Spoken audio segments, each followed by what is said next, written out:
So hello friends, দেখো আজকে আবার একটা ফুড ব্লগ নিয়ে চলে এসেছি। দেখো, দিস ইজ লালিপপ। দেখো কি সুন্দর, কি ডিলিশিয়াস দেখতে লাগছে। দেখো, তো ইভিনিংয়ে কোথা থেকে স্ন্যাক্স খাবো ভাবছিলাম, তো তোমাদের বলে দিচ্ছি। এটা নিয়েছি হচ্ছে বালিগঞ্জ স্টেশনের কাছেই, একদম বাস স্ট্যান্ডের কাছেই গোল্ডল্যান্ড বলে একটা ফাস্ট ফুডের দোকান আছে, ওখানেই তোমরা পেয়ে যাবে। দিস 6 পিসেস এরম বড় বড় লেগ পিস লালিপপ, এটা হচ্ছে only 100 rupees. This 6 pieces cost 100 rupees. Goldland দোকানটার দাম, তার সাথে স্যালাড দিয়েছে, অনেকটাই স্যালাড দিয়ে দিয়েছে, আর সসেস দিয়েছে। দেখো,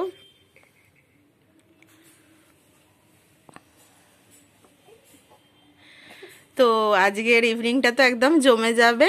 তো তোমাদের যেটা বললাম, বালিগঞ্জ স্টেশনের কাছেই বা বাস স্ট্যান্ডের কাছেই বা ট্যাক্সি স্ট্যান্ডের ঠিক সামনেই একটা ফাস্ট ফুডের দোকান আছে গোল্ডল্যান্ড, ওখান থেকেই পেয়েছি 6 pieces 100 rupees. Thank you friends.